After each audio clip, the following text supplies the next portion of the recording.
Okay, good evening and a very warm welcome to everyone out here on the 32nd edition of Tech Tuesdays UK. I'm Subhash Ghosh. I'm the founder and director of Tech Tuesdays UK. We are delighted to have you join us here for yet another engaging episode of a monthly knowledge sharing series. For some of you who are attending Tech Tuesdays UK for the very first time, this knowledge platform takes place on first Tuesdays of every month, where we spend a little more than 90 minutes having conversations around technology. The most unique thing about Tech Tuesdays UK, as you realize, that this is a free flow conversation where we do not have any given script, any moderation, or any kind of pre-decided question. Of course, we are still a startup, and we would need all the love and the support from each one of you present here and online. Therefore, please spread the good word by talking about us, sharing about us, and reposting about us on LinkedIn, YouTube, and Twitter. Our handles across all the channels are same, which is at Tech Tuesdays UK. As is the tradition, our volunteers will reach out and invite some of you to share your thoughts on camera about Tech Tuesdays UK after the end of this episode. So for your records, they'll be shared across all our digital touchpoints. This evening, we dive into one of the most dynamic and forward-looking conversations in tech, which is sustainability and AI. AI and sustainability are closely intertwined, offering opportunities to mitigate environmental impact while also leveraging AI to address sustainability challenges. While AI itself has an environmental footprint due to energy consumption for training and operations, its potential to drive sustainability advancements across various sectors is very, very significant. So whether you are technologist, a policymaker, investor, student, or simply AI curious, we're excited to have you to part of this dialogue. So let's challenge ideas, ask bold questions, and together shape the future of intelligent systems in today's episode. And as well, every time you want to sort of address, make a comment, share your thoughts, please stand up, make yourself visible to the camera, and also share your name and the name of your organization. Now, to drive the conversations today, we have amongst us an amazing panel comprising of the following guests. Adarsh Varma, who is the director at Earthnomics. Adarsh, just come and take a seat, please. Thank you. We have Sachin Nanda, director at ICFS, the very place where you're hosting this. Sachin, so you have to be nice to me. Yes. And last but not the least, we have Siddharth Kastagir, Professor WMG at University of Warwick. Okay. Siddharth, please take a seat. Sorry. Welcome once again, and let the conversation begin. Over to you, guys. Thanks, Shabazz. Yeah. Good evening, everyone. Maybe people at the back can come at the front. That's it. Yeah. Thanks. I'll briefly introduce myself. I'm Adarsh Varma. I'm an economist by training. I've done a PhD in economics, a master's in economics, and a bachelor's in economics. So economics is my life and my blood, and a lot of my friends and family kind of tease me because I look at value in everything, what's the value when I'm shopping or making a decision. But for me, sustainability is a very passionate topic. I grew up in a very rural part of India, next to the jungles in Hazaribagh in Bihar. And from a very young age, I was exposed to pristine nature, amazing waterfalls, rivers, animals. We knew all about how to avoid scorpions and berries, wild berries. And I grew up with nature. And then when I started going to school and studying, I realized how important nature is to our quality of life. And now my work is all about showing the value of nature to businesses and to government. So I help companies understand the importance of nature for their profits, for their compliance related and the investment strategy, engaging with customers. And I also work with a lot of governments like local authorities and national governments and UN agencies, helping them with their policies to protect nature.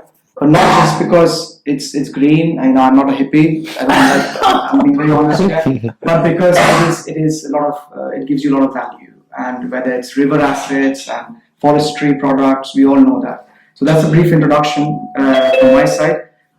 Coming back to the topic for today, I just wanted to flag up that just last year, the Green Finance Institute, GFI, came up with a groundbreaking report. The Green Finance Institute worked with the UN Finance Agency, worked with Oxford University, Reading University, and National Institute for Economic and Social Research, NIESR, and published a groundbreaking report where they looked at how degradation to the environment is affecting UK's economy and globally. And they found that by 2030, the way nature is being degraded in the UK is going to affect UK's GDP by 12%, which is more than the impact of COVID and more than the impact the financial crisis had in 2010.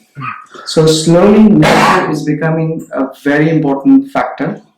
And for sectors such as data centers, hydrogen, battery manufacturing, EVs, tourism companies, agriculture companies, water utilities, nature is becoming a huge factor for their profit line, but also for compliance. So I'll just stop there and get views from my fellow panelists here on how crucial the issue is, and then maybe what are some of the solutions and opportunities we're seeing to address some of these challenges. Absolutely. I'll start with the host.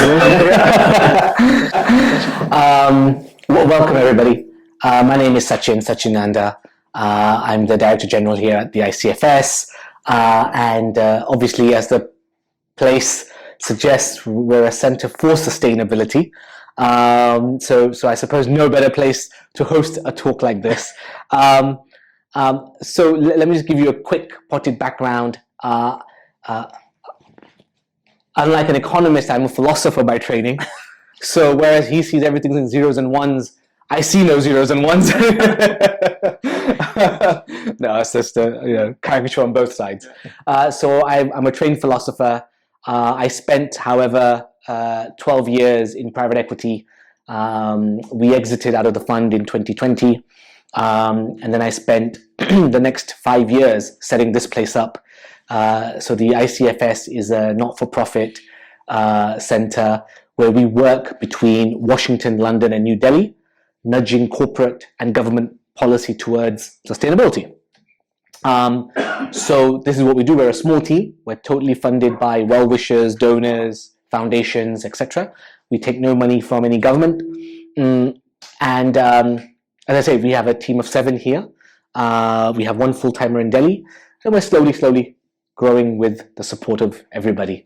So that's basically my background and what I do now. Just to kind of dovetail in on some of the things that Adarsh has said, and I'm sure we can have a conversation about it, is,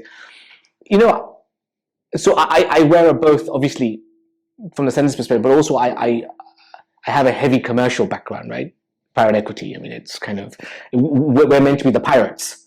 If you think about popular folklore, private equity guys are the pirates of the economy. We're not. At least I wasn't. But so I'm repenting for all my sins by setting this up. But I think always I think the way in which we approach nature currently under the law is that it is a commodity. It is a thing to be used and a thing to be priced, right? So we govern nature, but nature is not represented, right?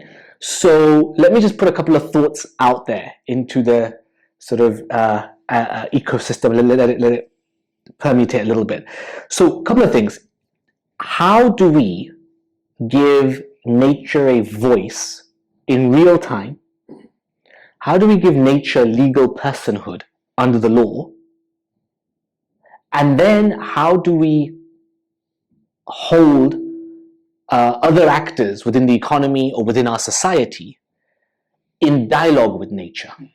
And then let me just underpin it by, how would we use AI and all the large data sets that we are now producing to help give a real-time voice to nature?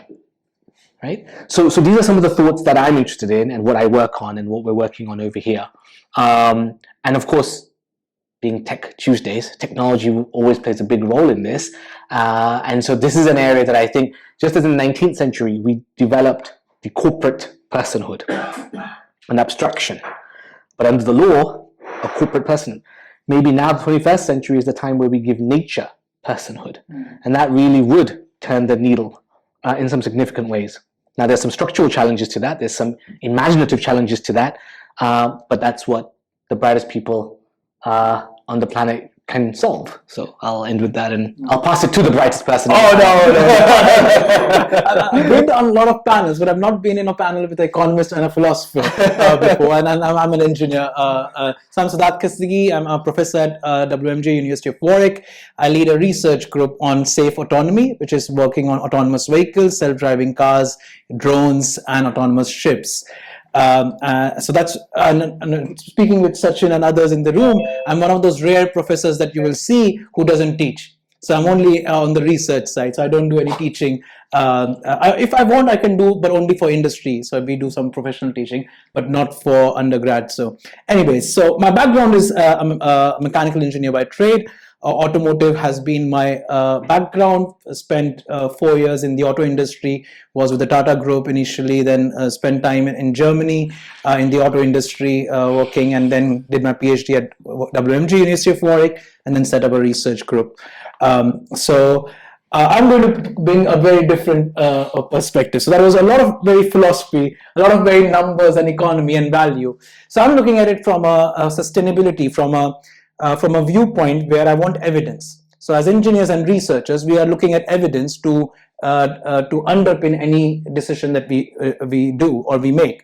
And one of the big issues I have seen when it comes to sustainability is that everybody looks at sustainability from their own lens, and they are looking to get the best value for their lens, which does not mean it's the best way to achieve sustainability from a holistic perspective. So what my training has taught me from my work in automotive and engineering and the research is, to any problem we need to take a systems view. Yeah.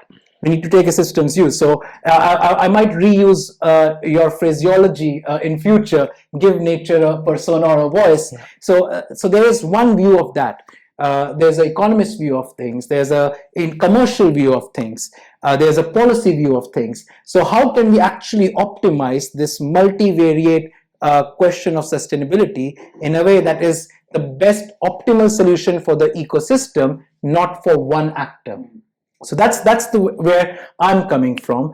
So that's one point. And the last point before we open up is we need to accept the fact that climate change will happen. What is happening? Is happening. And is happening and will continue to happen. So there's this recent panel I did where we started talking about climate adaptation and climate mitigation. And that was quite interesting to me, that the whole concept of climate adaptation is taking into consideration that changes will happen and how can we reduce the impact of the changes while not fooling ourselves that we can just stop it. So I'll stop there. Great. Yeah. Let me give you an example of what I saw. So we had invested, so we were a mid-cap private equity fund. So we took companies that were anywhere from minimum 3 million EBITDA, took it to 20 million EBITDA, we would exit. That's kind of where our sweet spot was. We invested in a business that was effectively manufacturing furniture. So very much heavily dependent on wood and the supply of wood, right? And this was at scale.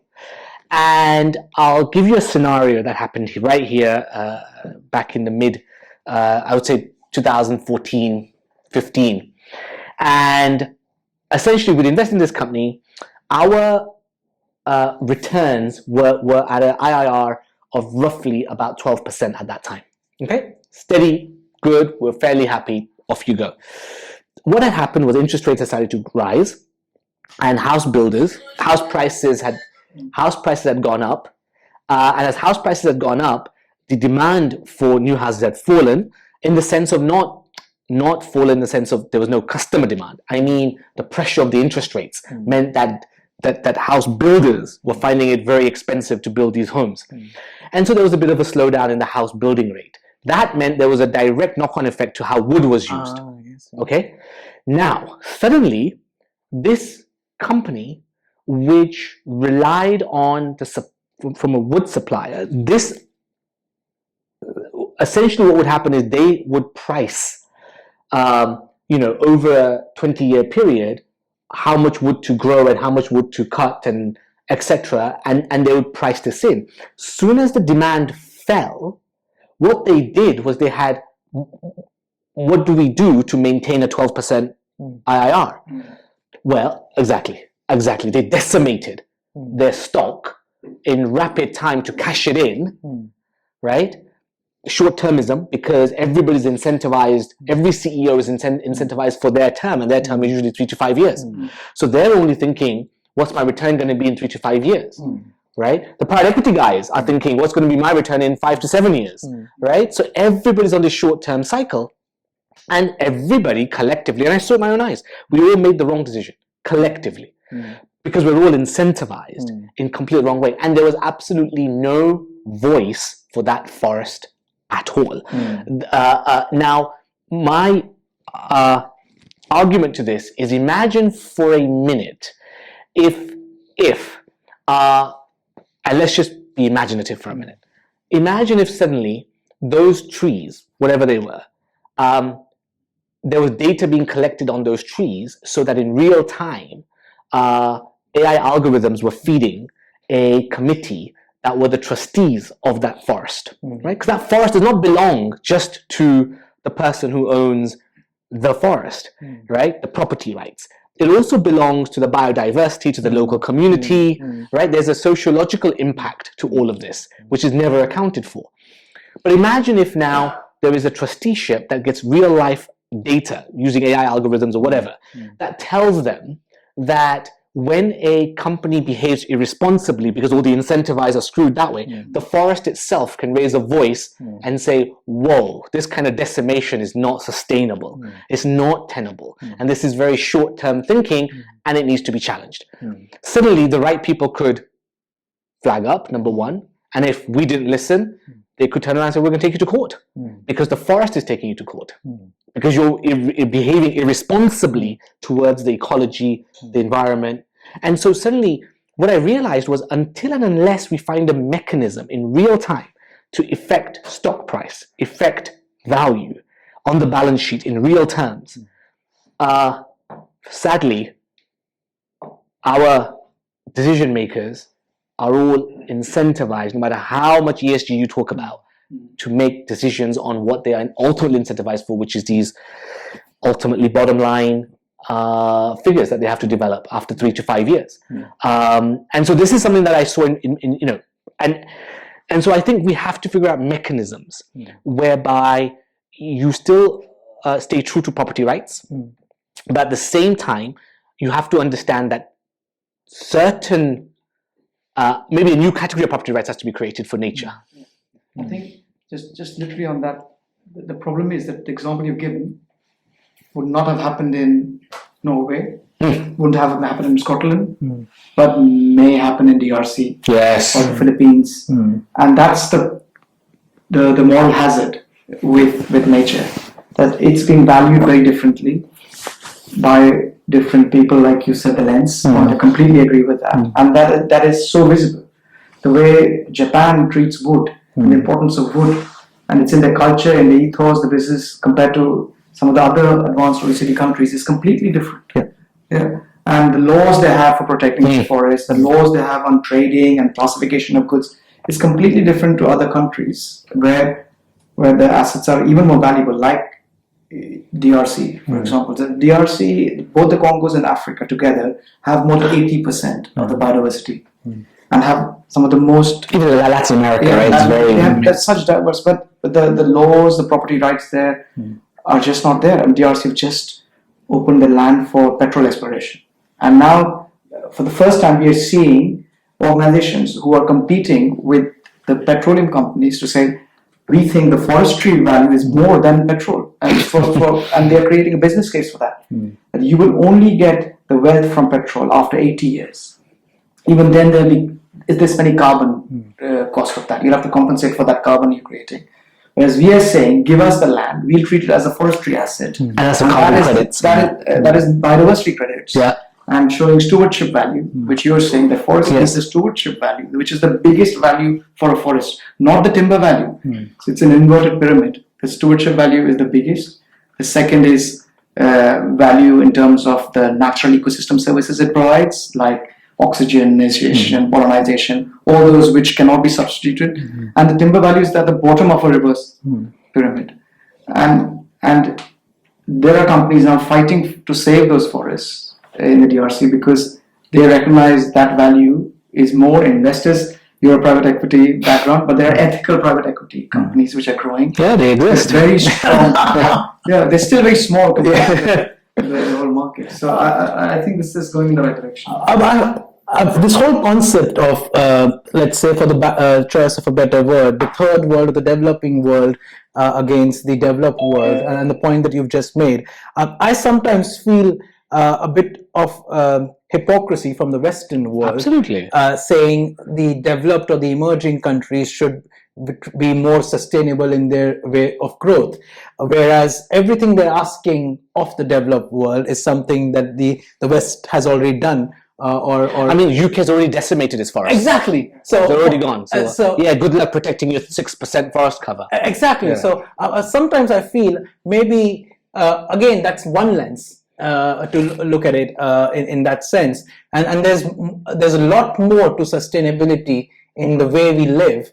Also on a day-to-day activity, which is part of the way our culture, our footprint. So this whole concept, if we bring to we're talking about sustainability. Let me bring a bit of AI into this. Yeah.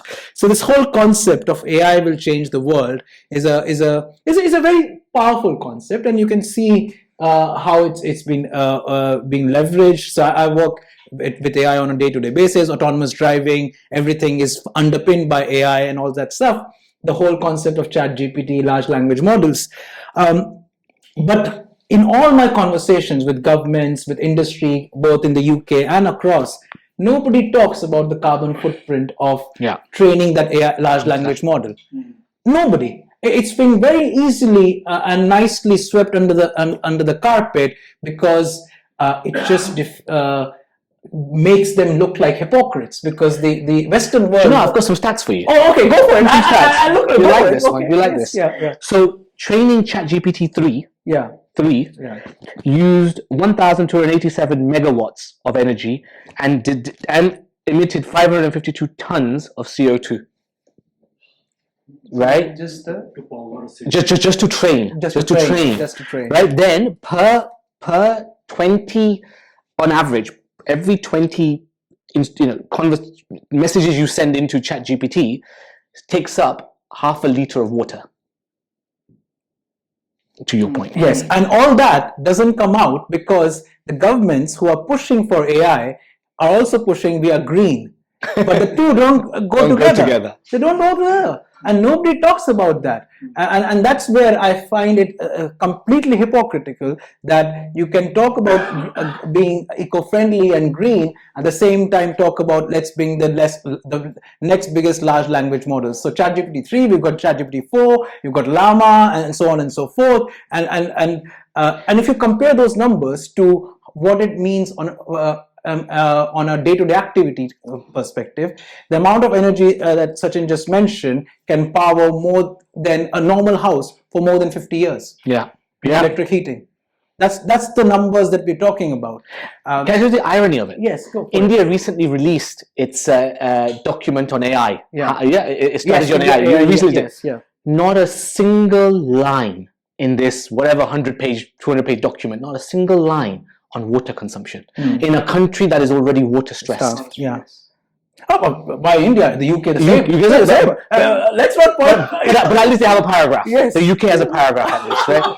But my point is that you're right. There is something really blinkered about the way in which we are moving. And this all comes back to, we're looking at development from, okay, AI will change the world. But if we take a systems view of things, then yes, AI will change this part of the world, but it will actually lead to issues in the other part of the world. And I think that's where we should be focused on, not optimizing for our solution, but optimizing for the system solution. Do we really need these large language models? So I've got a postdoc researcher who came to me and made a comment in an interview. So I hired him immediately when he said that. And he said, I'm not interested with large language models. Can I achieve the same with small language models?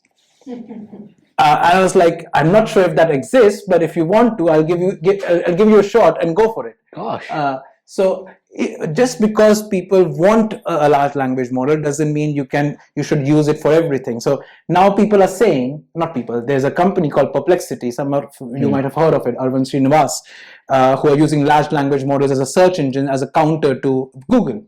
The amount of energy that you spend on searching Perplexity as compared to searching Google is a huge difference. It's a huge difference. But there's a business that $1 billion business being created. I'm not criticizing the whole thing. What I'm saying is we just need to be cognizant of the fact that when we're making a choice, it's a more informed choice rather than just riding the AI hype of sorts. I think the footprint point is really important to be aware of that. And we know if we consume anything which has a negative impact, you pay a charge for it. You know, the council tax is a ULEZ charge. Even the cars you buy all have the taxes based on the CO2 rating of the car. We all know that, but with a lot of these, it's hidden. With nature, the cost is hidden. Water is a very unique asset. The bill is very less for. How many people know how much you pay for your water? No one. But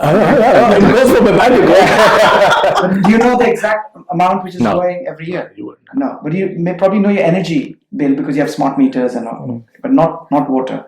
So it is one of the few assets which is heavily misvalued. So the Scottish whiskey is very famous. Yeah, we all know about the Scottish whiskey. The Scottish whiskey is reliant on the Scottish waters. The whiskey company's water bill is very small proportion of the brand value of Scottish water, and that is not reflected in the price. So the Scottish government is now become very conscious of protecting its natural assets, whether it's their whiskey or their beef. They are trying to show that the value of the land is very important and reflected in the companies who are. So companies are being asked to get involved in social projects, contribute to preserving the environment so that the water quality is preserved, because right now their asset is deteriorating. Even though it's one of the most beautiful parts of England, it's still having a lot of challenges. Can I ask a question to both of you? Go for it, since we're going to have a call. Yeah. One of my things, and this is maybe just again my background, when it comes to long-term stewardship, this is my person, I get very pessimistic about human nature. As long as human beings see the world from human-centric eyes, and we will always treat nature as a thing for me to have a utility with. Now, I can be a good steward or a bad steward, I agree.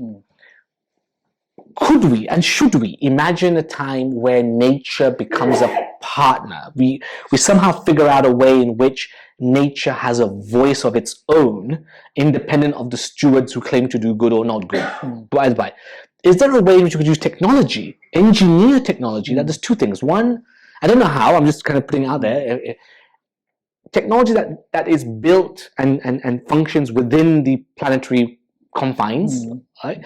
But also it gives legitimacy and personhood to living ecosystems that otherwise don't have a voice in a human world. Because otherwise I find that human beings are just pirates, and we do figure out a way of pirating our every time a government does something clever, somebody else will figure out a way of until and unless you give personhood to someone. Let's be honest, 500 years ago, not every human being had personhood under the law. Hence, we had slavery everywhere. As soon as we gave human beings human rights, suddenly you can exploit those. You can still exploit, but it came down. So, what are your thoughts on that? I'll make 2 points on that. The first thing is about equity. not your equity. Yeah, the other equity. The actual equity. The actual equity. And being very conscious and cognizant of the fact, especially for discussions like this, you're looking at a multilateral organization who are having those conversations. So making sure those conversations are equitable. Not because one country can afford doesn't mean another country can also afford. So it's very important when you do something like that. I think that needs to be done, but we need to make sure that it is equitable. For all the partners, that does not mean equal. Yeah, it's very important. Second point I wanted to make was I'll give you to make that point. I need to give you a very concrete example. So, how many of you own or drive or have driven in an electric vehicle? Okay, a few of you. Okay, perfect. So, as we have more and more electric vehicles, these vehicles will come with more gadgets inbuilt in them. So more advanced driver assistance systems, lane keeping, adaptive cruise control, advanced parking, and all that stuff. There's research out there, and we're doing some work with some manufacturers, which shows that the more gadgets you add, the less your range, the EV range would be.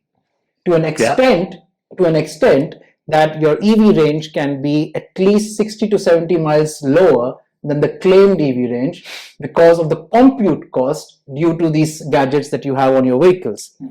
Now, when we talk about electric vehicles, we talk about, oh, let's have more electric vehicles. If all the conversation in the UK and abroad has been, let's have more electric vehicles, and all these more electric vehicles will have more gadgets, which means you'll have more compute that would be taken up by them, which means that you will have more electric charging requirements.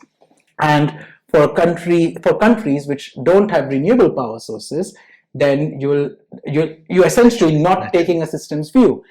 Another stack to that is if all the cars in London are electric, the power grid will come down. Right now. Correct. Yeah. So we're looking at it from a vehicle perspective, but we completely forgotten the infrastructure perspective of things. So again, a systems view of if we really want to push sustainability in the transport sector, do we actually have the wider infrastructure to support sustainability? You can't just push electric vehicles into the market to actually without having the wider infrastructure setup aspect of this, which leads me to your the point that you were making. Yes, you can give nature a voice, but then you need to understand how that voice is being interpreted. So the car manufacturers were interpreted in a different way to the airports and aviation, to the normal average user like you and me. And so that interpretation needs to have some guardrails around it, and those rules need to be set up in discussion with the various stakeholders. I think that's very important. I don't see anybody actually championing. Maybe Sachin, you should with this. You can ask some questions. Jump in. Okay. On this, all the points you made, please. I'll come back to you. Please. I think if I can speak. Sorry, I think take all of us a few discussion points back. We did touch base about the imbalance the AI is causing, especially the likes of ChatGPT. When a particular user sends some few messages, it probably consumes half a liter of water. Just an example. I don't know whether we concluded the point. But it raises few questions.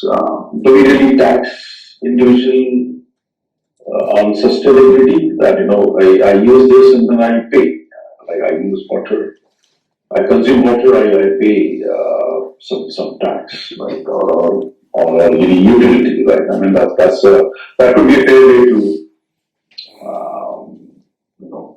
rationalize. Second, do we really control the release of such technologies to the public domain to the time they meet certain criteria, saying, hey, you need to be fitting like units, right? We discussed about units, that unless an until car meets those criteria, it's not allowed to run groups. And we probably have some of the similar controls in place, or probably we push for a technology which is much better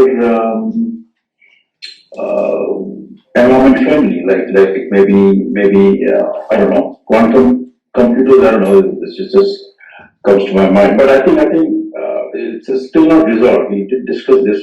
So what could be the ways we can, or all three could be the directions, or I don't know. That's something which is still open in my mind. Oh, sorry. My name is Martin. I work for HCL Tech. I'm Piyush Jain. I run a small consultancy in tech and sustainability. So I want to touch base on a couple of points and I'll put my question as well.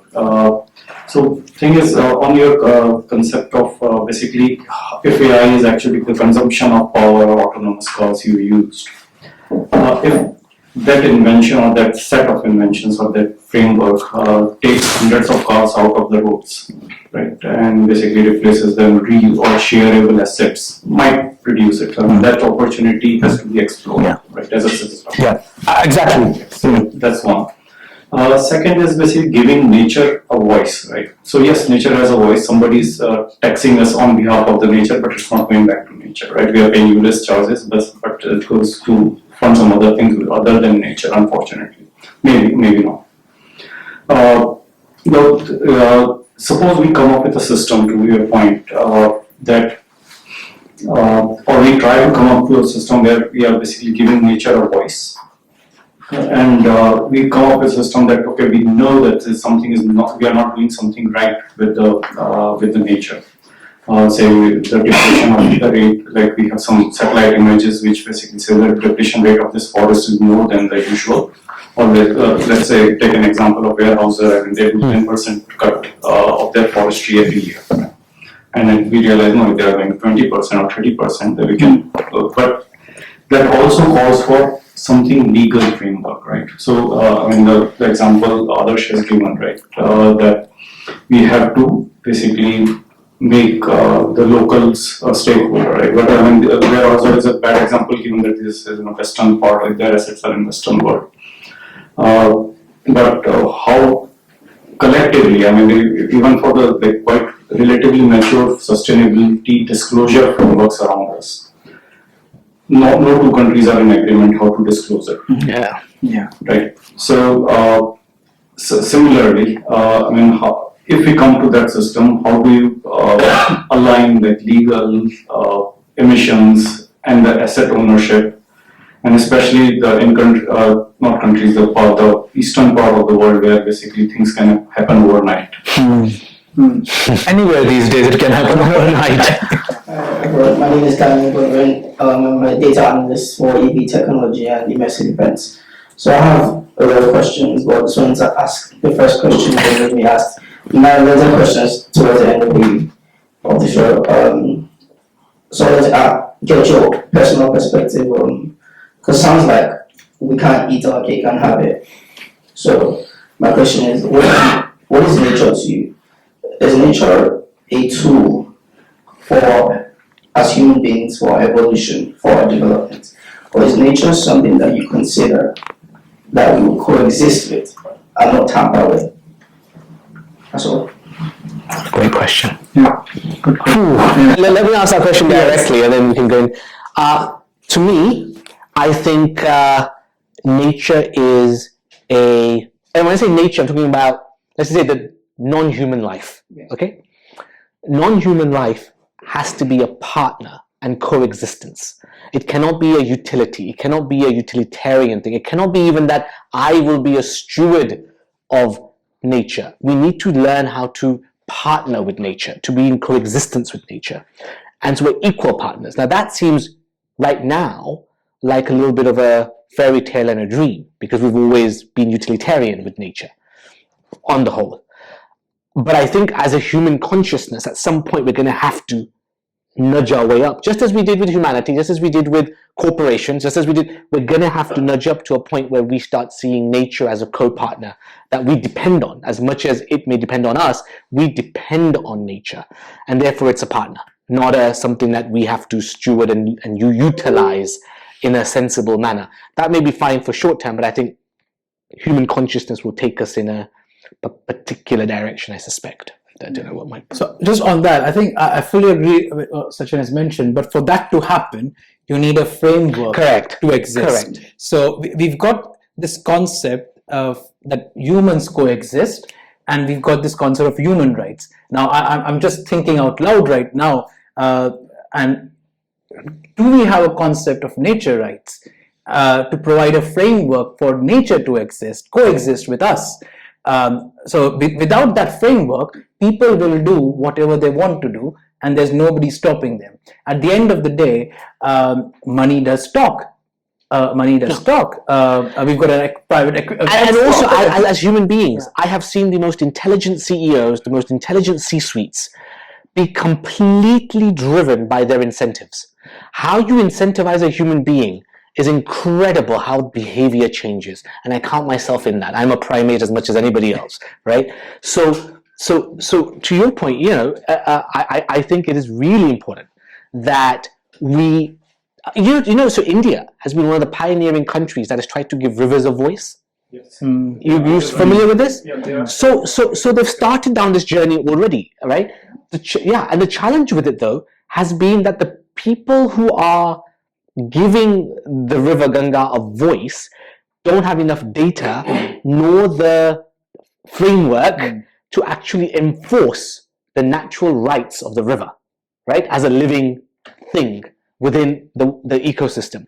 So while they've gone and the river has taken companies to court for polluting it unduly, that's happened, and has really helped the river clean up, yet what we have seen over and over again, because human beings are human beings, they simply price it in the balance sheet and go, well, what's the maximum suit? If he takes me to court, what's the maximum I'm going to get sued for? X amount. Well, I'm going to save Y amount. What the hell? Okay, so it just comes down to money. Money. Okay, so I like your question is very thought provoking, and your philosophical. very clearly. And we'll talk economics now. And if I'm very neutral, trying to be neutral here, with a very neutral perspective, if I had not gone to school or not studied, as a human being, what answer would I give? Now, when I come out without wearing any clothes and like Terminator, first time, and I see nature around me, the problem is you see a tree and you see animals, you see birds, and it's so complex. The diversity is really complex, and that's what we have done. We have given a voice to whales, to the polar bear, but we haven't given voice to the banyan tree or the oak tree. There's no convention for saving the oak tree, but there's a convention for saving elephants and very high-profile species. And the regulatory environment is very strong for preserving those assets. And even within forestry, there's a lot of discrimination between types of forests because of their value or some kind of intrinsic nature to that local society. So the problem is that nature means very different things to different types of people. But there is one way of unifying it, and this is where I can come to your question as to how do we give a voice for nature. And it's the same thing we have done with everything in our life, is come up with a currency. Okay?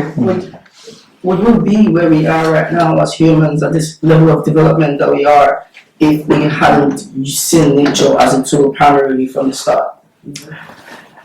If we hadn't used nature from the start. Yeah. In terms of where we are as humans at a level of development, would we be where we are right now? Would you rather we need it? No, can I answer your question? Yeah. So the short answer is no, we wouldn't be where we are without that. But I can say the same thing about slavery. How do you think the pyramids were made? How do we think Stonehenge was probably made, right? It was not made with love and care and equality, right? It was, and yet as a human society, we decided, even though it gave a few people a lot of economic good, and it gave us lots of cultural things today we can admire from a distance, when we think about how those things were made, we go, no thanks. We'd rather evolve. So I think my point is that we're going to move in a direction where we'll accept it. We'll accept that nature has been a good utility for us, but at some point we're still doing that now. we have to move on. The supply chain has to be ethical.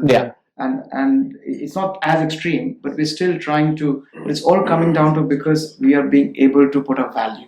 Correct. Okay, if we weren't able to create value, we were still having barter system, and then even more important to nature. Then you will protect your hens and your cows and your, because that nature is going to give me what I want.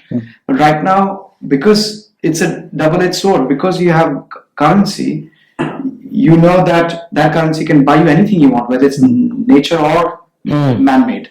Yeah, you earlier, 500 years ago, any natural product had more value. People protected the natural assets because that had more value. It wasn't. My grandfather used to say the neem tree had a lot of value in the village. If you had a neem tree in your house, you were the richest person. If you had 5 cows, you're the richest person, not cash. So I think again, giving back that stewardship and that back to nature, and there are very good examples. The problem is, I can talk about very good case studies, whether it's how EVs are being manufactured, how forests are being. They're very good case studies, but they're isolated. Yeah. So just on that point, and I also wanted to mention a bit on that. We are not very good at telling stories of what impact good actions make. We are very good at telling what bad actions are doing, but we're not very good at actually telling the stories of how good actions have made a positive difference. Because an isolated case that you're just mentioning, be it the voice of the river or the way you manufacture EVs and so on and so forth, if you don't tell the story what a good action can lead the impact to, then you can't actually drive others to follow suit. So I think that's the first point I wanted to mention. We need to become better storytellers and proactive storytellers of good actions. That's the first point. Second point, we can't undo what we've done. So to your point, so we have to accept where we are. It's about how can we ensure that the future, which is in our hands, is actually a more equitable and a more sustainable one, which does not mean not using nature. You will have to continue to use nature, and we depend on nature we'll depend on wood, we'll depend on water, and so on and so forth. But it's about knowing how to do it in a sustainable manner and a conscious choice and a framework to dictate those choices. Okay, we'll come back to okay. One more question. Yes.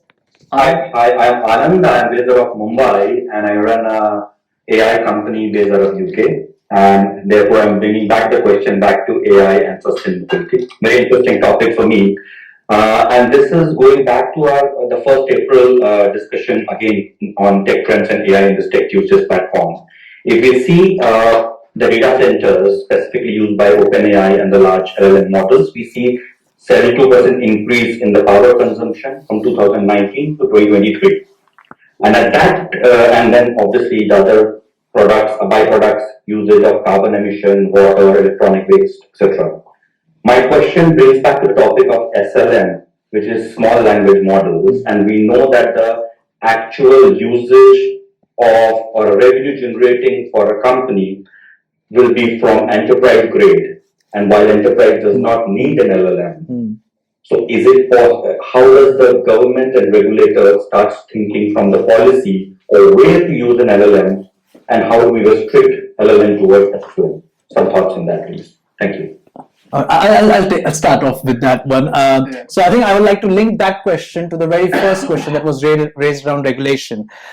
Regulation and standards by the very nature are lagging to technology. And it's only now that these numbers have come out of energy consumption and so on and so forth that we're starting talking about it. It will be another few years where the regulators will start framing something and standards will come out. So by that time, we're already 10 years of OpenAI using large language models and consuming energy. So by very nature, that there's an issue with that. Having said that, if we can get regulators and the enterprises on the same table to say, here's a framework for us to accept the usage of LLMs for XYZ purposes and inhibit the usage of LLMs for ABC purposes, and those framework rules are accepted, I think that's what we would need in this space, because using LLMs for a search query to get an answer is not the best use of an LLM, as everybody would hopefully agree to this. But the issue I have is governments are not interested in talking about the energy consumption of AI. They are being driven by the hype of AI and not seriously talking. And that's where we're looking at Sachin with your institute to actually push Washington, London, and New Delhi. Start talking, because you've got three big players in this space. I'll give you another example. The AI Safety Summit that was done, pioneered by the UK with the Sunak government. Nowhere a talk of sustainability was there in the whole AI Safety Summit. Be about what's the next generation AI we can bring in. No talk of sustainability. We need to start making those interventions in the right policy circles to have those conversations and bring those people on the table, maybe here in this room, to say this is a serious conversation to be had, and don't ride the hype. Let's use the technology where it's best impactful and use SLMs or something else for other purposes. Can I just say 2 points? And then 2 points. One is, I find that most government bureaucrats don't understand AI. They don't understand what actually this stuff does. So that's one. Number two is, it goes back to short-term incentives. The reality is there are salesmen out there that are so good, and the fact that you don't understand the technology in the first place means that people are reacting to short-term nudges, short-term fears, and short-term opportunities. And this short-termism is a real bane for us. So they're the two reflections I would make on that. But there is, AI is bringing growth, is bringing investment. 100%. And government has to weigh up all these when they're making important decisions. But I think if someone's taking notes from this, or there's a recording, some of the key messages that are coming out is the systems thinking. It's very important with all these interventions we're talking about, whether it's giving a voice to nature with EVs. I mean, I have also looked at EVs, and for me, a very stark fact about EVs is that the production of EVs is more carbon intensive than fuel, petrol and diesel. It's only after driving for 8 years in an EV it become equal to Is that still the case? It's still the case. Still the case. I don't quite appreciate. And the EV battery recycling rates are so low right now. Even in the most advanced countries like Netherlands and Norway, where EV uptake is the highest, they still have only 5% battery recycling. So there are a lot of challenges with some very mainstream technologies we are talking about, which is governing our life right now. Mobile technologies, EVs, renewable energy systems, governing our life right now, but not being looked in a system way. I think that's a key message which agreed. The second question I want to ask you all is that we have a younger generation. We've talked about all the X-Gens and Gen X and whatnot. I'm getting so confused with the term, baby boomers. We have this younger generation who are going to come into the workplace with tech as such a big part of their life that they will not make decisions other than using tech. And that's very risky. And sustainability can go in any direction with that, because then I love seeing all these science fiction movies where because of tech, our forests are gone and we're on a different planet. And I can see that happening because I have a 14-year-old daughter. The amount of time she uses on tech for studies and for her entertainment, they have a phone while they're talking. For them, tech is going to be part of their... It's an extension of themselves. The philosophical discussions will become even more important, because then you start thinking about how much time we allow people to have tech. They'll be like, those are happening. Those are happening right now. Like chips on us will say you can't use tech for more than 4 hours, otherwise you have to buy it. So I think maybe some discussion on that can be helpful here, or any other questions? There's also somebody. Hello, I'm a recent graduate from the University of Surrey in Computer Vision and AI. So, like the panel said, like we are good at sharing bad stories about the topic, but not some good stories. So, I wanted to know thoughts about like how like certain like conservation initiatives run by AI which are actually helping the nature, such as, for to give an example, I have heard about a project called Pause, which was developed by University of California and Harvard to tackle illegal poaching.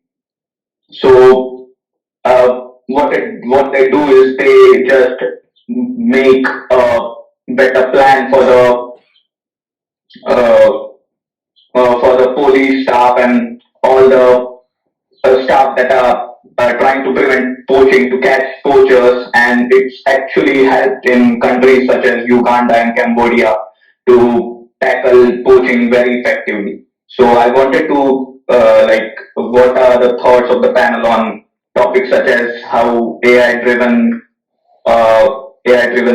initiatives have helped nature?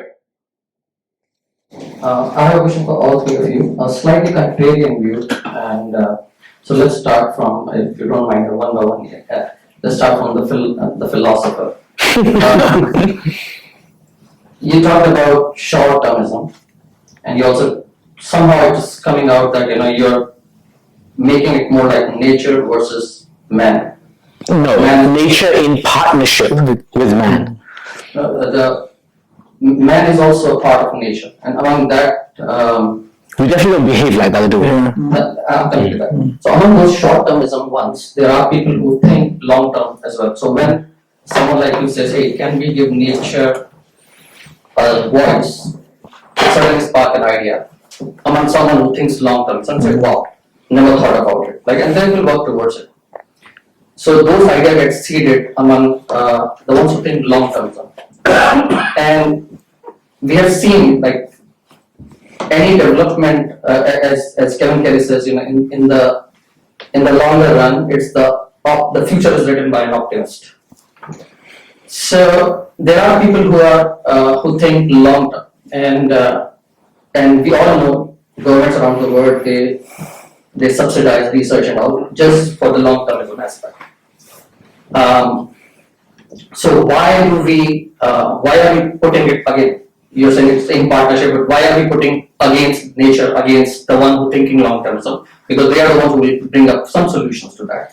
So putting any sort of restriction, any sort of credit, or any sort of taxation will harm the long-termism in the long term. That's one question. On the economic side, the question is, we all, like most of us are from India, we take a pride in that, in the last 2 decades or so, we have taken a lot of people out of poverty. And one aspect was giving them the voice through technology, giving them the awareness through technology. So among those, many of those who got those voice, those through technology, there's a cost, of course, which planet has borne on that. How do we calculate the cost? With everyone having a mobile phone in their hand, everybody's flipping from TikTok to Instagram to government websites and all. There's a cost. Whenever we talk about the cost incurred by OpenAI and others, we always forget there are 2 billion people on the planet who just got access to internet. They're also burning a lot of carbon, right? Is there a study which talks about that? And in that aspect, what is the cost that we will incur if we say, hey, let's tax the people who are building large language models. So let's not allow them to do this particular research going forward. And the third question is more around systems approach. When we're thinking on system, one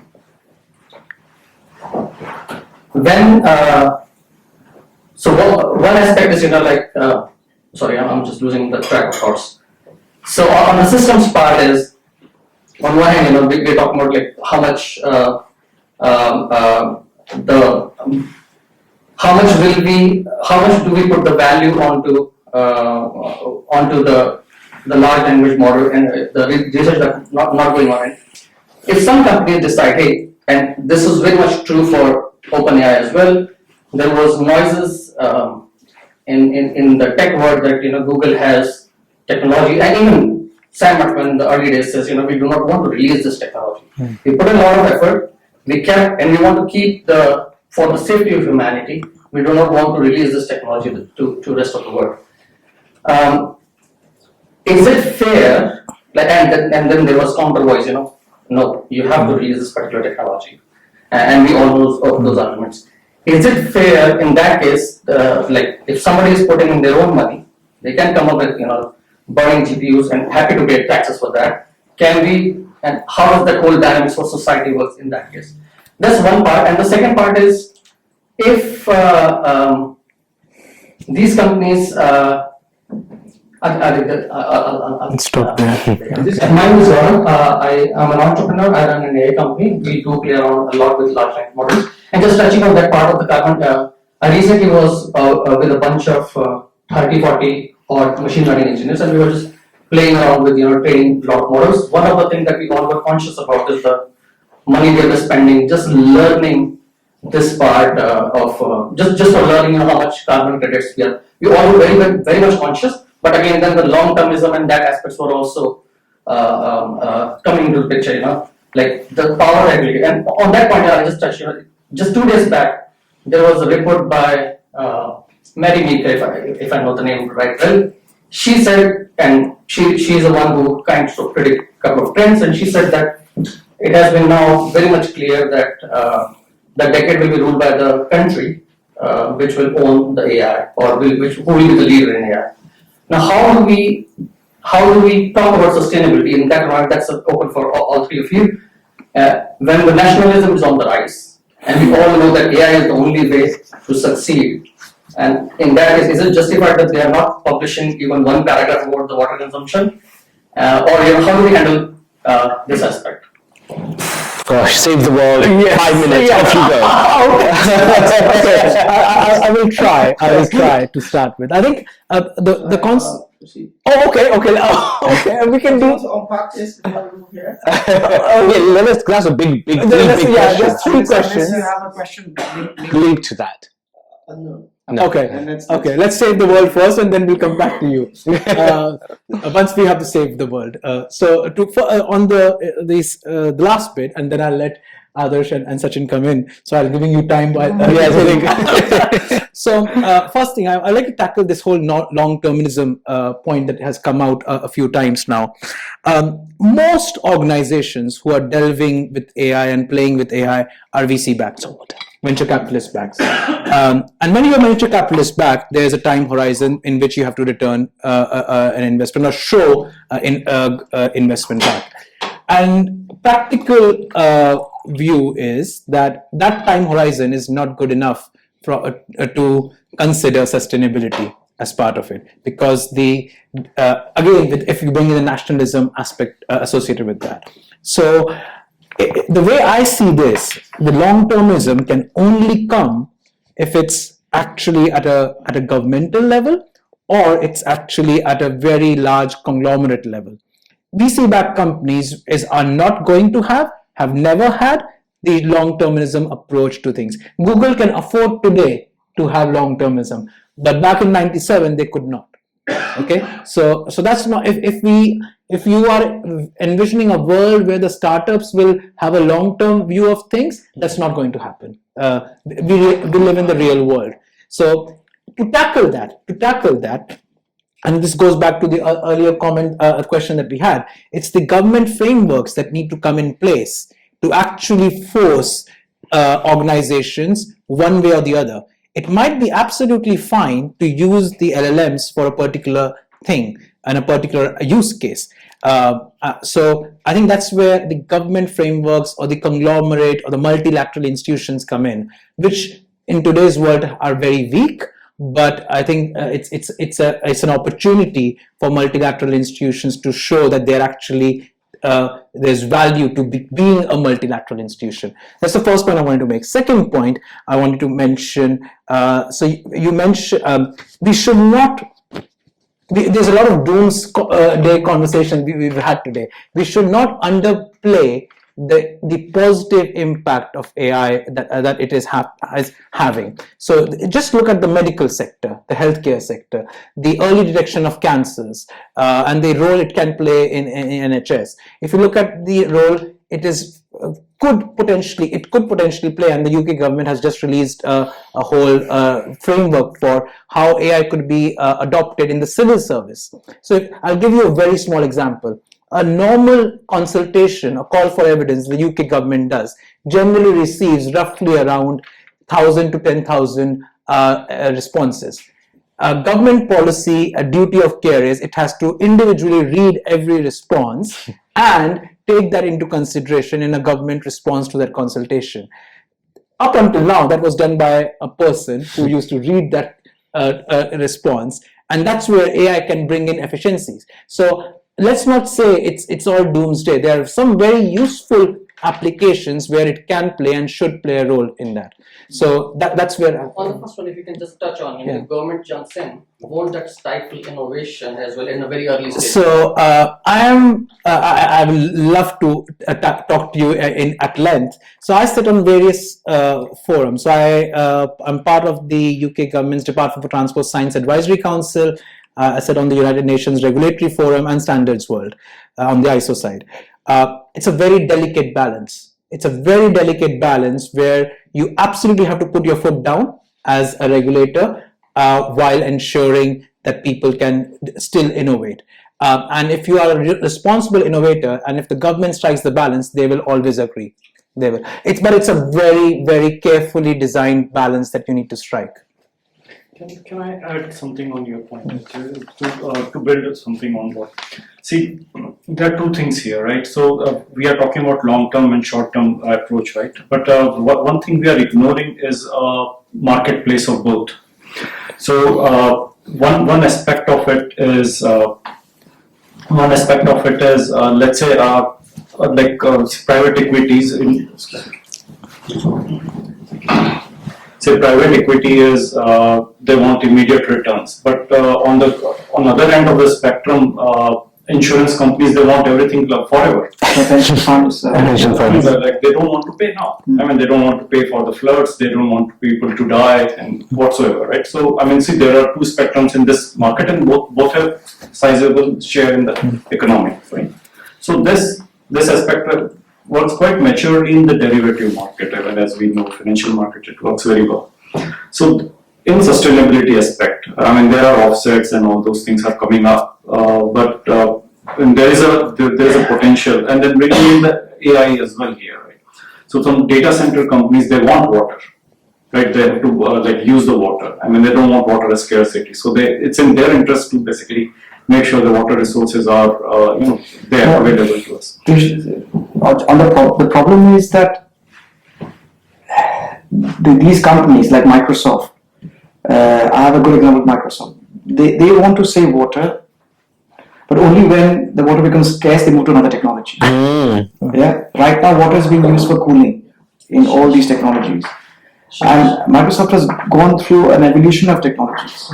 Okay. They used to use, there are some numbers as their water efficiencies improved 10 times. And I recently did a study for Water Europe where we looked at the water consumption by hydrogen sector, silicon wafer and data centers, and what are the new technologies which can save water. And there are already new technologies in place, but they're not adopting it because water right now is cheaper. They're not adopting it. They will wait for it when it becomes really scarce. Yeah. And the problem with all these companies is that they need water, they create ultra pure water. So sometimes you need 5 liters of normal water to create 1 liter of ultra pure water. Yes, that's true. And then that goes through the whole process, and the discharge is heavily polluted. So that needs to be treated again. So there's an energy cost at discharge as well. So they only shift to a new technology when it becomes. So I think that is another way of the where government can come in and mandate that if there is a technology in the market, you need to adopt it. EVs was there 60 years ago. True. Yes, AI was there in the 80s. Yeah. So, and I was thinking when you asked me a question, and some of your philosophical points as really. We'll brand you as a philosopher. To be actually in the room, understand the word sustainability. What is the official definition? There is an official definition of sustainability, which was coined in the 1992 Rio Convention, when sustainable development became a very key international agenda. I doubt if we all remember that definition. I'm also trying to think the exact wording. I might try, but I don't know if. No, not the exact definition. If we can rehearse, if someone in this room knows what is sustainability, what does the word mean? We'll Google it. So I mean, I don't know about Google and whatever, but I can tell you as a center here, what sustainability means for us. It's your systemic thinking, right? Essentially, sustainability is that which ultimately allows all life, human and non-human, to flourish according to its own nature, right? And the way in which nature functions is that my waste, my externality, becomes a profit center for somebody else. When that happens, you get a circular economy. Do you have? I think it's something that how you use and consume products now without reducing what is accessible to the future generation. Okay, it's something about transfers, the official definition, and it's a very ethical, and that's where the complexity is. Okay, what you're consuming, how you're leaving behind, can you measure it, can you value it, can you define it? Yeah, but the good practices, as someone asked, what are the good examples? Whether it's countries, cities, companies, follow this principle, where they make sure that whatever they're consuming to manufacture something, they are accountable for whatever damage they're causing, whatever negative externalities they're causing, and they create more value than what they're getting to give back to the consumers or to society. All good companies do that. All good countries they have a good program do that. So I can name a few, like the way some of the Scandinavian forests are managed. It's managed on this principle. The way the mines are managed in Scandinavia is managed on this principle. But there are even developing countries where there are very good examples of villages where they use. There's a very good example of a village in Bihar where they use solar panels, which was for the entire warehouse, but they broke it. They broke the entire panels and made it into small panels to use for street lighting. Okay. And that created more value to them than the entire warehouse. So there are these small and very prominent examples of how you're providing this principle of sustainability, where you are making sure that what you get value out from any input, whether it's wood or water or fruits, you are giving back more to and that's where the UK has launched this new legislation called the Biodiversity Net Gain. The Biodiversity Net Gain is a policy launched by the UK government which requires any new development, whether it's housing or infrastructure, to account for the damage they cause and provide 10% more than the impact of that damage. So whether if they use a land which involves reducing trees or polluting the water, through that development value they have to show 10% more than what they use. So this is a landmark policy which a lot of other countries are following. The UK is one of the first, and it goes live in 2026. It's amazing. And I just want to dovetail on what Adarsh just said, and what Siddhartha just said as well, is that ultimately, look, I think we have to price bad behavior. Or tax, Right. I mean, tax is just in the form of price, right? So you have to price bad behavior. You have to price things that are not sustainable, right? So ultimately, that's where we want to get to. So to answer your question about, I'm a private equity guy. I hate tax. All right, I'm not for tax. I think tax stifles things. I agree with you. Not regulation though. Regulation can be useful, because it gives guardrails, right? So absolutely. And so don't get me wrong on my point. What I am trying to say though is if we can use technology, whatever technology, if we can use technology to empower human beings to ultimately give voice to non-human actors upon which we are codependent, it will automatically price bad behavior and it will price good behavior. And therefore, as human beings, we will automatically start making better decisions because it's being priced. Ultimately, I just want to price things in the right way, right? That's ultimately that's the holy grail, if I can use that. I need information for that. You need Pricing, information. you need information. And to value a forest, there used to be hordes of university students who had to go with a clipboard and do surveys. And now you have these smart cameras and satellite, geosatellite. They do it in a fraction of a time, 10 times more accuracy. This is where we need AI to help us. And technology in general. Technology in general. Yeah. Any Hi, other? this is Mukund. I do Mukund again. I got one question. So the tax, to my mind, it's an afterthought. Should we really focus on regulation and the tax? Tax is I would say absolutely. In all forums, when I'm talking about regulation, I tend to say regulation is an enabler, and also regulation is a prevention of bad technology being rolled out. So that's the way I see regulation. However, regulation, for that to serve the purpose, needs to be underpinned by some strong evidence, scientific evidence. And I think that's the bit I sometimes miss in a lot of regulation making, where a bunch of people around the room, bureaucrats, civil servants, who may not be subject matter experts, end up deciding a regulation without the scientific evidence. And that's where the role of... Sorry? Data is very exactly. And I think that's where the UK, I wouldn't say is great, but is doing a good job with this whole CSA network, the Chief Scientific Advisor Network, the Government Chief Advisor Network, who try to challenge the departments. All the departments have a Chief Scientific Advisor, so they challenge the departments. Where is the evidence for the policy? And I think that's what we need to drive. Yeah. That behavior has regulation, has taxes, and has a market.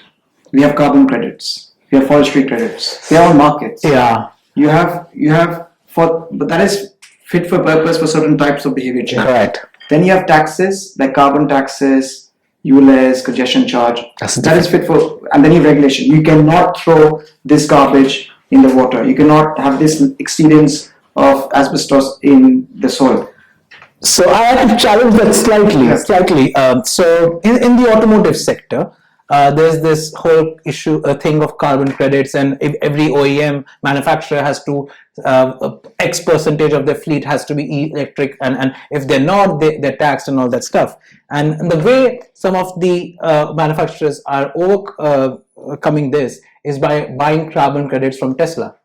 That does not solve the fundamental problem that the regulation is trying to enforce. So there's also a lot of gaming the system itself. So that's one point. The other point I wanted to make also, we've talked a lot about system, which is the right thing. We should not underplay the impact we as an individual can also make. And I'll give you a very personal experience on this one. So I'm not very proud to say I am a consumer. He drives a V8 Jaguar. No, I know. I'm joking. I don't know what he drives. So I would admit I've always been a consumer. I'm being played by consumers, and my wife hates me for that.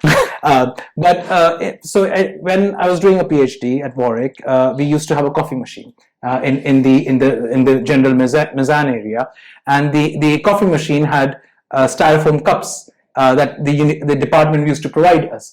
And I mean, it was just fine. It's free coffee and free coffee styrofoam cups. And suddenly one day there was an email sent out to all of us, all the staff members and PhDs. You have to bring your own cups. We are stopping the styrofoam aspect. And I was like, what the? Why am I being forced to do? I did that in my office. Stop talking. Oh, really? So, and I was like, I really do not want to be carrying a cup now every day. And that was my initial reaction for the first month or so. And now I really can't drink a coffee from a styrofoam cup. I really want my ceramic cup with me, and I can't. So it's a personal choice that was forced on me, but I could have made it on my own also. So there are a lot of these personal choices that we can make and we should make, but we choose not to make. And I think there's a lot of power in personal choices also. Yeah, sorry, you're waiting patiently. Sorry, yes, yeah. No, that's okay. I'm enjoying the whole conversations, but so I did say that I'll say after the, and I do thank the three of you for your enlightenment, because genuinely when I heard the topic of discussion, I had my eyes like, very, very touchy area. So let's see how we proceed with this conversation. But the solution to this is that there has to be dialogue and there has to be proper education. And for me, I see humans as a species, we pick and we choose. And that's the problem. We always pick and we choose. And I'll give you an example. I was having lunch with my friend who was speaking to me about animal rights. He was talking about, protecting the right of a dog. But we were having lunch and was eating chicken. So he said, animal rights, huh? He said, yes. I said, but you're eating chicken. He said, yes. I said, but the chicken is an animal. No, what? Who's protecting the rights of the chicken? And he looked at me and stared. I said, you see, you're picking and choosing. Because when we're speaking about nature, we're speaking about natural resources, it means different things to different people, from different societies, from different ethnical backgrounds. It could mean something profound to them. Some people might see it in their religious belief that God has given it to them to use and consume. So how do you communicate these things? How do you educate these things?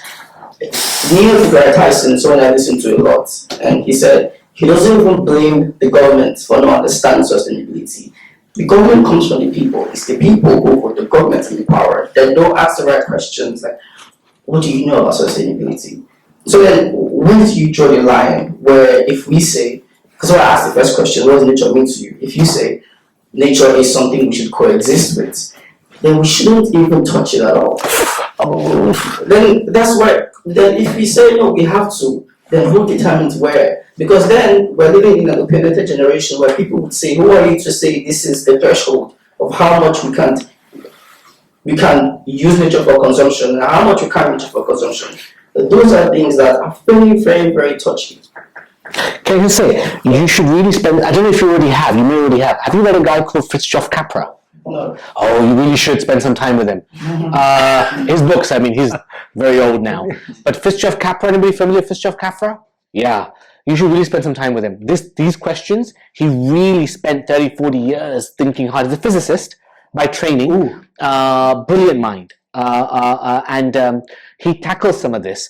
And one thing that I would just one thing, that's my answer to you actually for that. But one thing is, nature, we are all nature. Somebody mentioned that, right?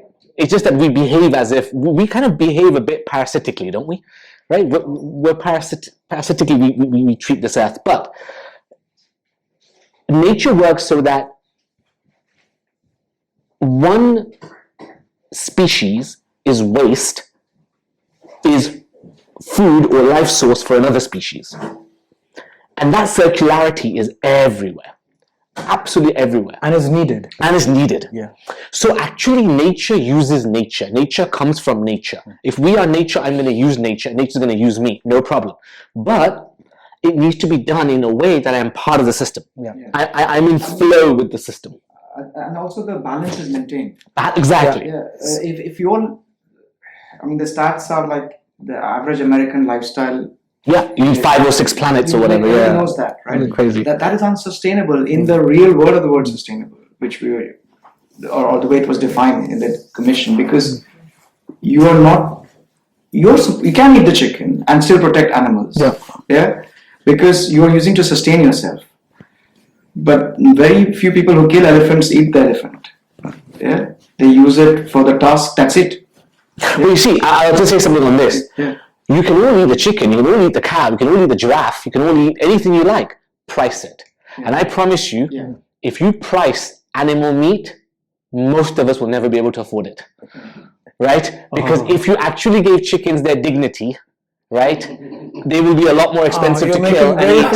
I'm right? a Bengali. I cannot survive without chicken and fish. I cannot. And you know, and this is my point, that once you price things in, you will discover very quickly, and frankly, and let me tell you, I'm very frank about culture and faith and religion.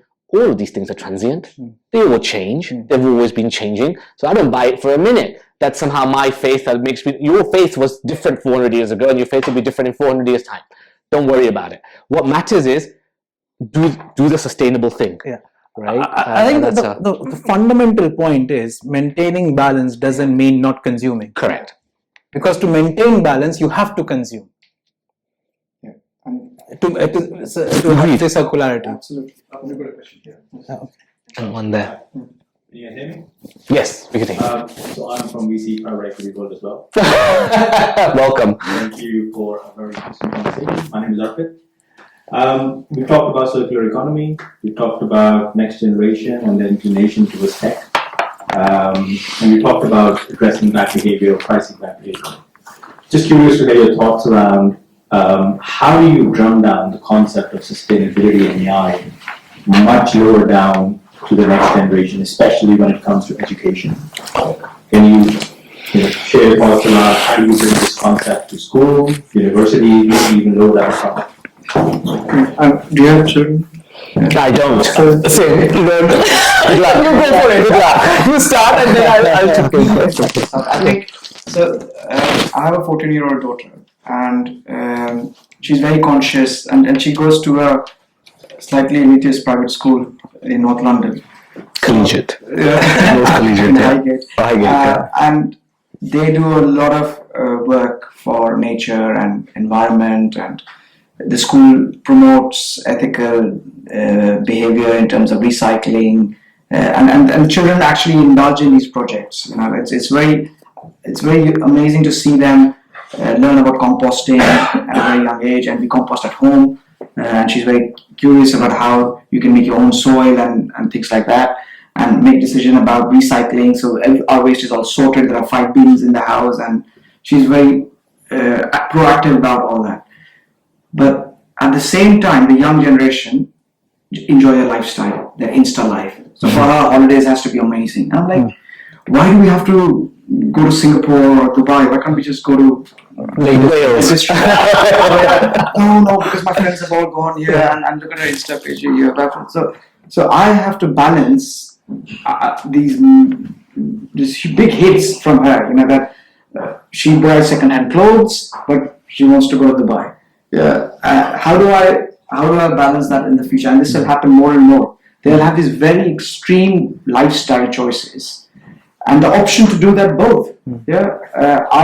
I only cycle in London, but my weakness is business class, for example. You know, I'm a sucker for miles, and I try to get that upgrade. For me, that is a very important choice. But I know it's heavily carbon polluting compared to an economy seat. Something like 8 or 10 times more. But I recycle. I do my cycling, and I think I'm very green. With the younger generation going forward, some of the behavioral issues we'll see can be unsustainable. I'm quite nervous about that, because with the information they have and the choices they make, everything happens in mass. Okay, I see all of them wearing the same clothes and the same brand, and within 1 week it will change the trend. Right now there's a stat that 50% of viewers for Formula 1 is women between the age of 16 to 25, which has never happened before. Formula 1 was always a male dominated, but now suddenly there's this huge influx of young women who just love Formula 1, and they want to watch it, they want to enjoy it, and they're spending on the merchandise, they're watching programs, everything's around Formula 1, and that's happened because of a social media fad. So that is something in the future we have to be very mindful of. Within a few weeks or months, an entire generation can change towards one choice. Or the choice of lifestyle, or make the decision. And how do we prevent that? No tax or regulation can prevent that. If everyone wants to go together to Dubai, and suddenly Dubai is inundated with some festival or something that happens.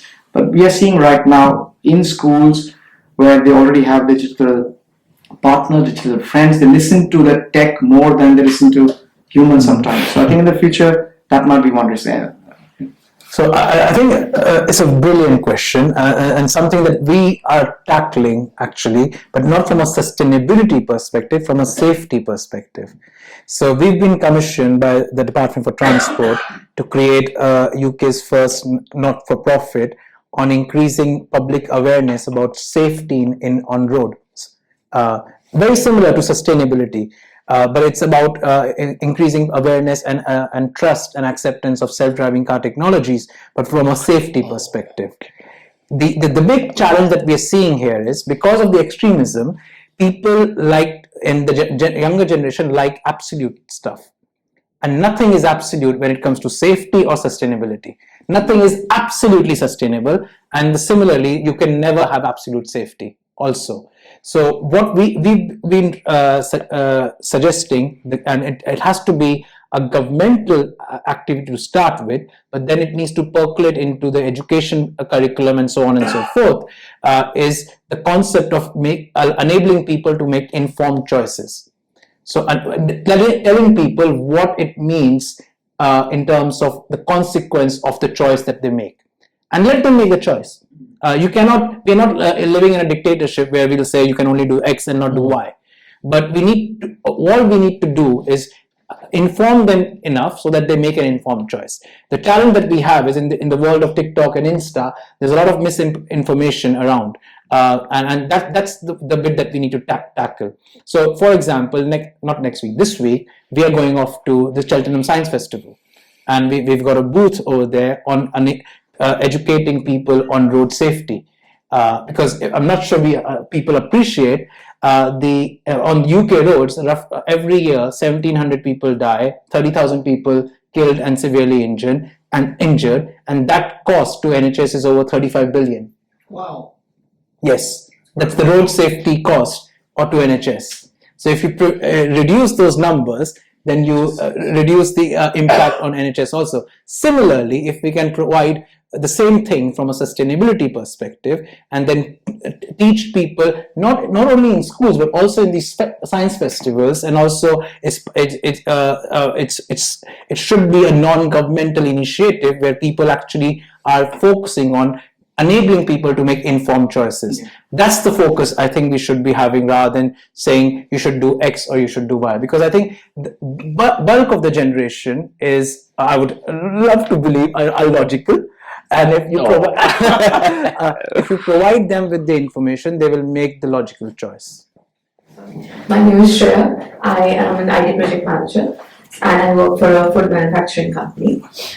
Considering the current scenario, for example, there was ChatGPT 3 and then 4 came and then 4.5, and we actually do have people who have subscribed and who pay for it. So that is basically the consumer is asking for more. In that scenario, the company wants to feed the consumer, but then how is the company supposed to maintain or think about sustainability? So how this company, in your opinion, should tackle this problem where they have to even feed the consumer but also take care of sustainability? Gosh, you beautifully framed it as if the corporation is somehow a victim of demand. I love that.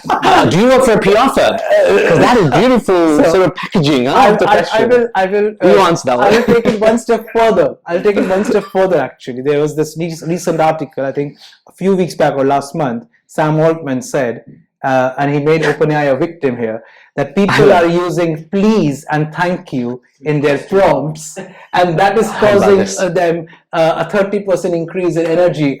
So again, how corporations are making themselves as victims. So I think the first point is the average consumer is not aware about the energy cost of what they're doing.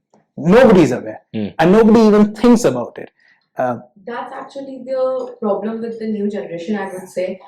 I use AI in a lot of things, from editing posts, editing Instagram pictures, but actually I don't know what are the causes or what actually, I would say, the cons of that, and that's the reason that I am not aware and I'm more focused on what I am getting from it and what are the causes of it. So that's more of, as you said previously, it is that we are not telling the backstory, good story. So the young generation, they don't know what it is going to cause or it is causing currently, and that is why they are more focused on getting more and more from AI. Yeah, I mean, this situation is not new, okay? And cars are a very good example. Maybe say 25 years ago, when you had to buy a car, you would buy, there'd be so many choices in the market. You'll buy a car and you will consume fuel and you will pollute the environment and you'll do your distance. Okay, now the car technology has been improving, but the government is also working on public transport, behavioral change, to why you have to do a trip when you can walk.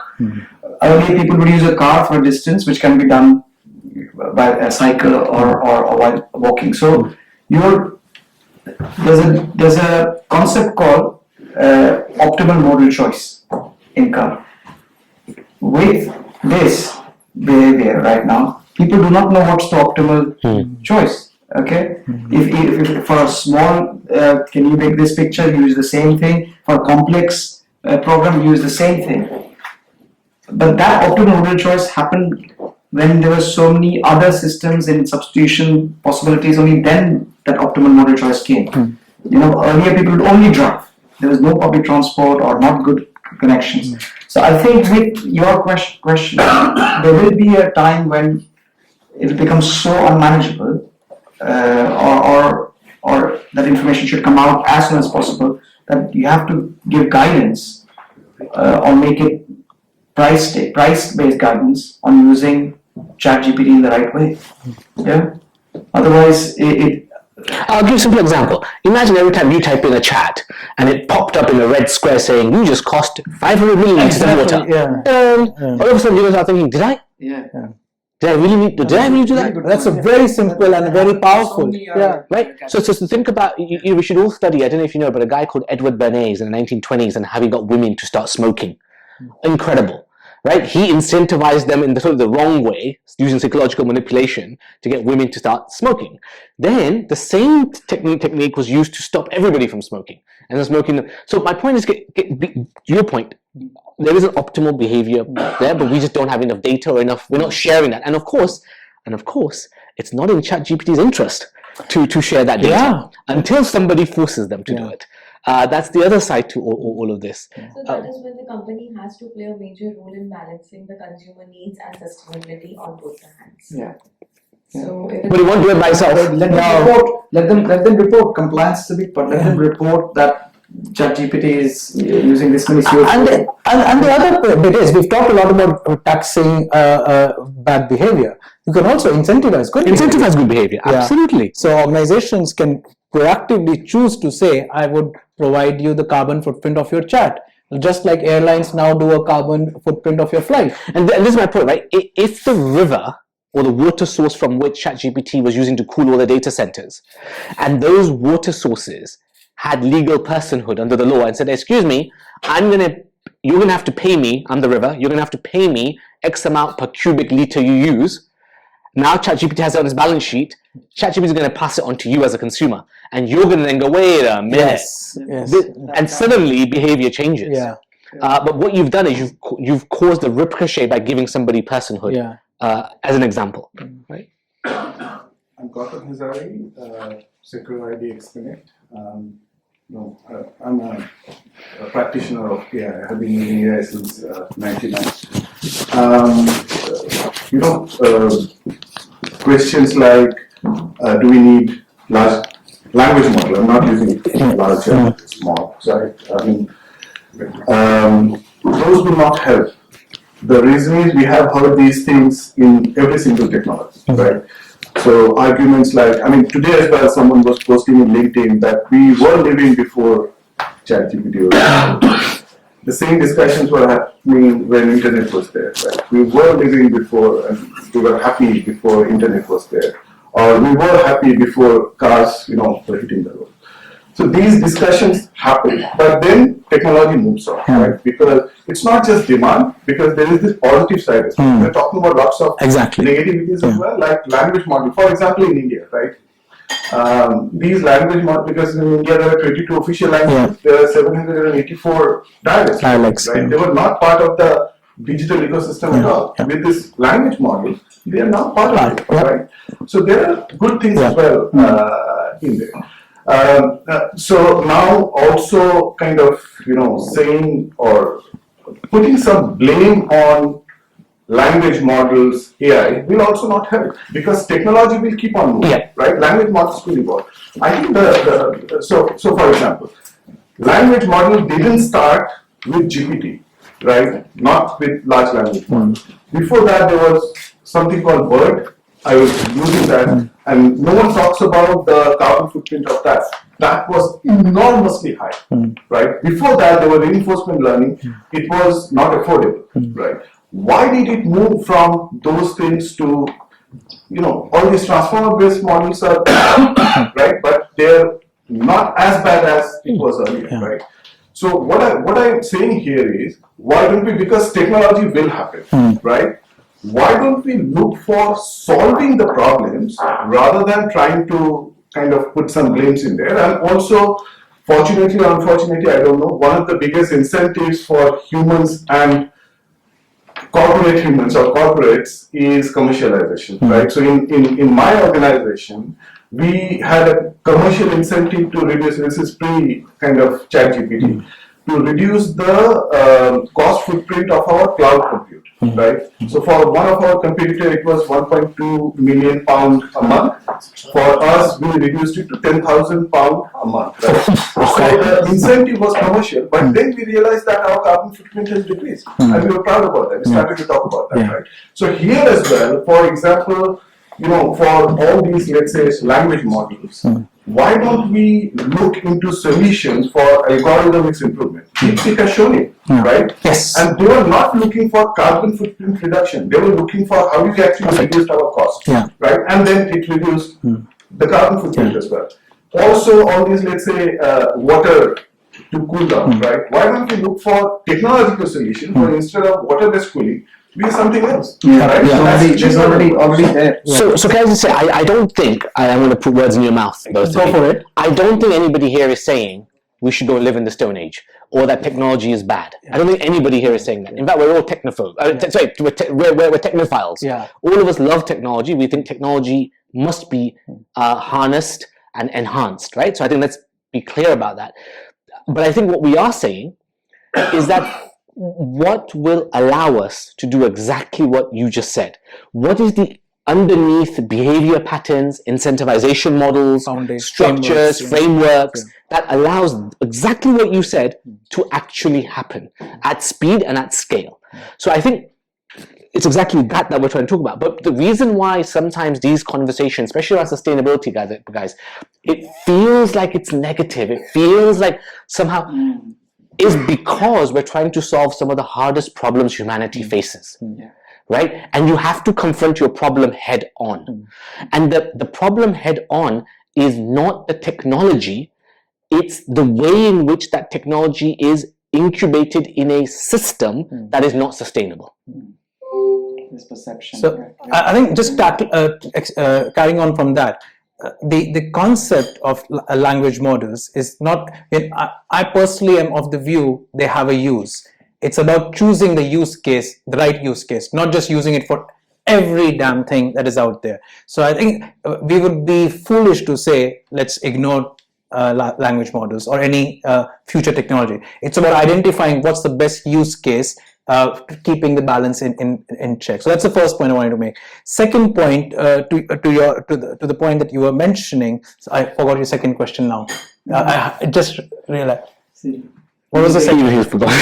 Sorry, forgot it. Yes, I think Subhash is waiting to finish. I just wanted to conclude by saying that there's some really very powerful discussional messages. I picked up on a few. I think balance, accountability, awareness, and having data for making good decision came out pretty well. But there were some very good questions. We went back to roots. What is nature? What is the relationship with nature? And what is sustainability?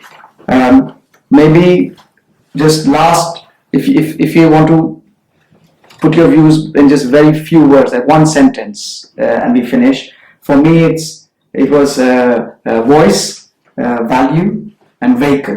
The 3 V's. I like that. Because Are you sure you're not in marketing? any last words before we end up? Gosh, I can't cope with that. Let me try though. Okay, so at this center we have something called people, planet, profit. All three has to line up. Nice one. There you go. Now you're in trouble. So we have people, technology, policy. Is the way we look at it from an engineering perspective. The only thing I would say is AI will happen, is happening. Let's not be foolish to not accept it. It's about taking a systems view. That's where I would stop. Wonderful. Thank you so much.